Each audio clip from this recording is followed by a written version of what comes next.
Hello guys, আসসালামু আলাইকুম। আপনারা সবাই কেমন আছেন? আশা করছি সবাই খুব ভালো আছেন। আলহামদুলিল্লাহ, আল্লাহর রহমতে আপনাদের ভালোবাসায় আমিও খুব ভালো আছি। তো চলে এলাম আমার ছোট্ট পরিবারের তরফ থেকে আবারও একটা সিম্পল রেসিপি নিয়ে। তো সিম্পল রেসিপিগুলো কিন্তু মাঝে মাঝে অসাধারণ লাগে। তো দেখুন, কে কে দেখে বুঝতে পারছেন যেটা আমি কি বানিয়েছি। যদি কেউ বুঝতে পারেন তো অবশ্যই কমেন্টের মাধ্যমে জানিয়ে দিন।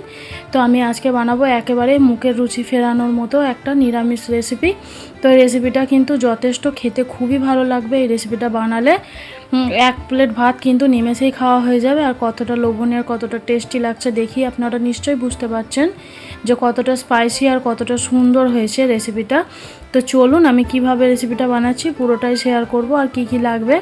তো আমি এখানে নিয়ে নিয়েছি মিষ্টি কুমড়ো। তো আমি এখানে পাকা কুমড়ো নিয়ে নিয়েছি, খুব ভালো মতো পরিষ্কার করে কেটে নিয়েছি আমি এখানে। দেখুন, একটা আলু, মিডিয়াম সাইজের আলু এরকম পাতলা পাতলা করে কেটে নিয়েছি।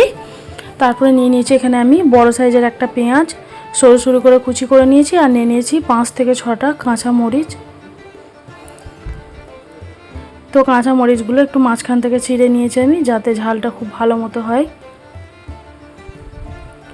তো এই রেসিপিটা বানানোর জন্য কাঁচা মরিচটা সব থেকে বেশি প্রয়োজন। আর এই কাঁচামরিচের ঝালটা খুবই ভালো লাগে খেতে। তো চলুন, আমি হাতের সাহায্যে হাত দিয়ে মেখে আজকে নিরামিষ রেসিপিটা বানাবো। তো আমি কোনো কিছু এখানে আমি আজকে ব্যবহার করব না, না মাছ না মাংস, কোনো কিছুই দেবো না, কোনো রকম শুকটিও ব্যবহার করব না। দুর্দান্ত স্বাদের এই রেসিপিটা কিন্তু আপনারা খুবই সহজে বানাতে পারবেন। এখানে দেখুন, আমি দিয়ে দিচ্ছি রসুন বাটা 1 চামচের মতো। আমি এখানে রসুন বাটা দিয়েছি, এখানে আদা বাটা আমি দেবো না। তারপর দিয়ে দিচ্ছি স্বাদ মতো লবণ। তো লবণ আর রসুন বাটা, পেঁয়াজ খুব ভালো মতো লঙ্কার সাথে আমি মেখে নেব। দেখুন, খুব ভালো মতো হাত দিয়ে মেখে নিচ্ছি। তো হাত দিয়ে মেখে রান্না করলে খুবই সুন্দর টেস্ট আসে।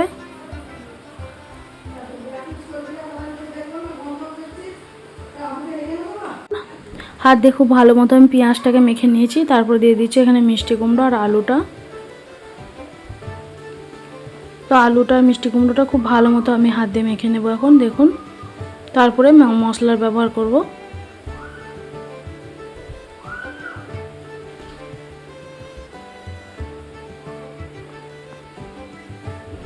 তো খুব ভালো করে হাত দিয়ে মেখে নিয়েছি। তো এখন আমি মশলা দিয়ে দেবো। দিয়ে দিচ্ছি 1 চামচের একটু কম হলুদ গুঁড়ো। তারপর দিয়ে দিচ্ছি 1 চামচের মতো ধনিয়া গুঁড়ো। আর আধা চামচ দিয়ে দিচ্ছি জিরে গুঁড়ো।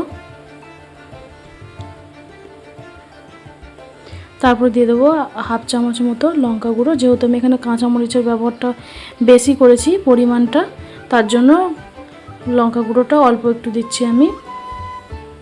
তারপর দিয়ে দিচ্ছি এখানে আমি 2 পলার মতো সরিষার তেল।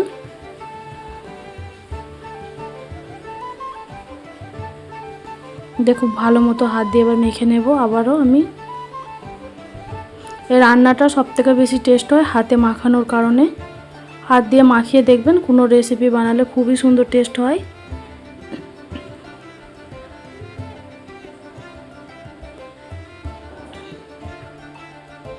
দেখুন, খুব ভালো মতো মাখিয়ে নিয়েছি।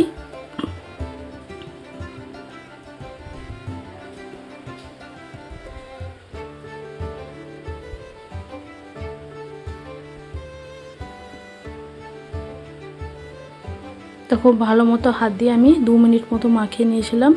এতে কি সবজিটা একদমই নরম হবে আর মশলাটা খুব ভালো মতো, দেখুন মশলাটা খুব ভালো মতো সবজির গায়েতে মিক্স হয়ে গেছে।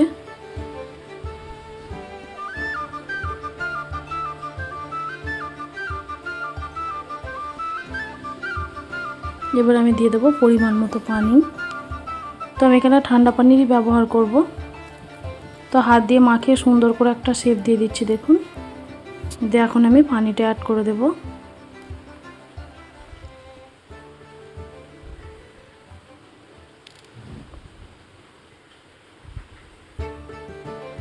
তো আমি পানি দিয়ে দিচ্ছি এখন, দেখুন পরিমাণ মতো।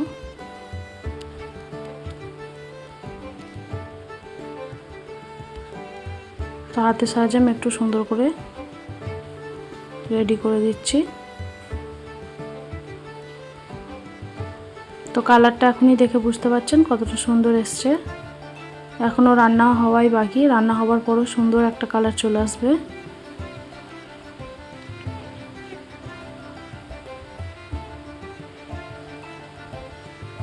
তো চলুন এবার আমি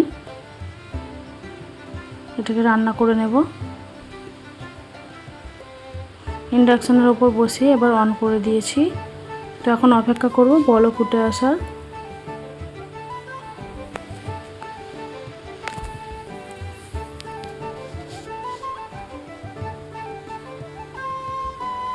এবার ঢাকনা বন্ধ করে দিচ্ছি আমি। দেখুন ঢাকনা বন্ধ করে এখন আমি খুব ভালো মতো কুক করে নেব।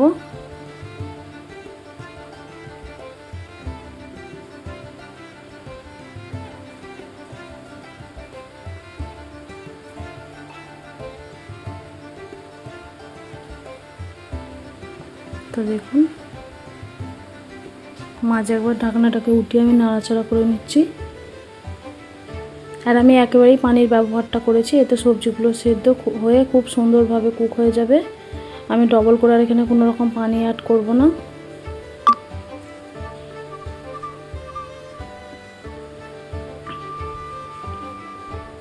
এবার ঢাকনা বন্ধ করে যতক্ষণ না পর্যন্ত পানিটা শুকিয়ে আসছে ততক্ষণ পর্যন্ত একদমই লো ফ্লেমে রান্না করে নেব। তো দেখুন আগের থেকে পানিটা কিন্তু অনেকটা পরিমাণে শুকিয়ে এসেছে, দেখেই আপনারা বুঝতে পারছেন। তো আবারও খুব ভালো মতো একবার নাড়াচাড়া করে নেব। তো অবশ্যই লবণটা আপনারা একবার টেস্ট করে নেবেন। আপনারা যেমন লবণ খেতে পছন্দ করেন সেরকম হিসেবে লবণটাকে দিয়ে নিতে পারেন।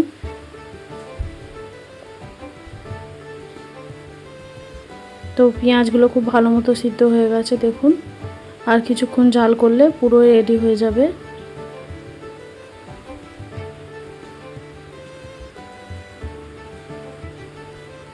খুব ভালো মতো নাড়াচাড়া করে নিচ্ছি।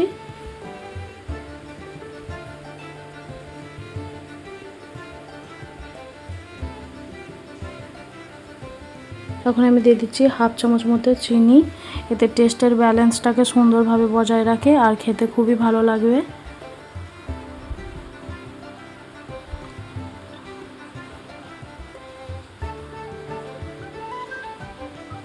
আমি আবারও খুব ভালো মতো একবার নাড়াচাড়া করে নিচ্ছি যাতে চিনিটা সব জায়গায় সুন্দরভাবে মিশে যায়।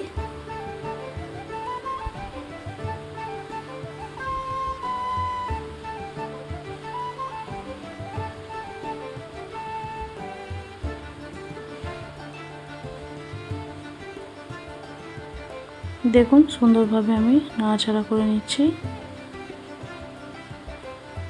এবার খুব ভালো মতো একদমই চচ্চড়ি করে নিতে হবে। হাতে মাখায় নিরামিষ কুমড়োর চচ্চড়িটা যদি একবারই পারফেক্টভাবে বানাতে পারেন আর কিছুই লাগবে না, দারুণ লাগে খেতে। গরম গরম ভাতের সঙ্গে জমে যাবে আর খুবই ভালো লাগবে খেতে। যখন কোনো কিছু খেতেই ইচ্ছা করে না তখন এই রেসিপিটা অবশ্যই একবার বানিয়ে দেখবেন, একেবারেই মুখের তৃপ্তি ফিরে পাবেন।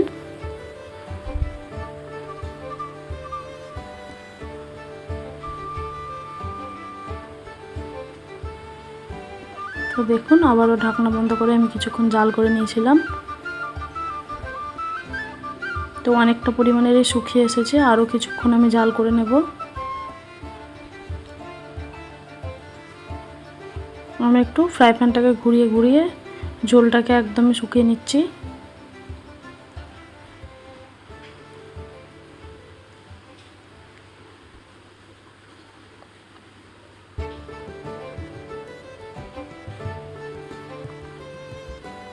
দেখুন ঝোলটাকে একদমই শুকিয়ে নিয়েছি আমি, আরও কিছুক্ষণ জাল করে নেব।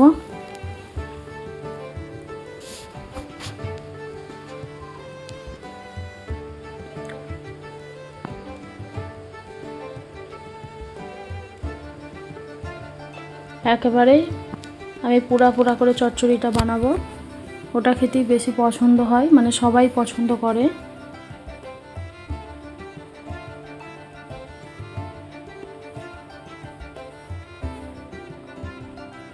তো দেখুন আমি এইভাবে হাতের সাহায্যে খুব সুন্দর করে একদমই টান টান করে চচ্চড়িটা করে নিচ্ছি। তো আপনাদের কাছে কেমন লেগেছে রেসিপিটা অবশ্যই কিন্তু কমেন্টের মাধ্যমে জানাবেন। আর এতক্ষণ আমার সঙ্গে যারা আছেন ছোট্ট একটা লাইক দিতে ভুলে গেছেন, তারা অবশ্যই একটা লাইক ডান করে ফুল ওয়াচ করে দেখবেন, কারণ অনেকেই আছেন লাইক দিচ্ছেন না। তো অবশ্যই একটা লাইক ডান করে ফুল ওয়াচ করে দেখবেন, আর রেসিপিটা কেমন লেগেছে কমেন্টের মাধ্যমে জানাবেন। যদি ভালো লাগে অবশ্যই একটু লাইক কমেন্ট শেয়ার করে দেবেন, আর চ্যানেলে নতুন হয়ে থাকলে চ্যানেলটিকে সাবস্ক্রাইব করে অল নোটিফিকেশানটাকে অন করে রাখবেন, যাতে কোনো রেসিপি দেওয়ার সাথে সাথেই খুব সহজে আপনার কাছে পৌঁছে যায়। তো কেমন লেগেছে অবশ্যই কিন্তু কমেন্ট করবেন, শেয়ার করবেন, আর কেমন লাগছে কালারটা অবশ্যই সেটাও জানাবেন। আর আপনারা কিভাবে নিরামিষ কুমড়োর রেসিপি বানিয়ে থাকেন সেটাও কিন্তু জানাবেন। তো সুস্থ থাকবেন, ভালো থাকবেন, আল্লাহ হাফেজ।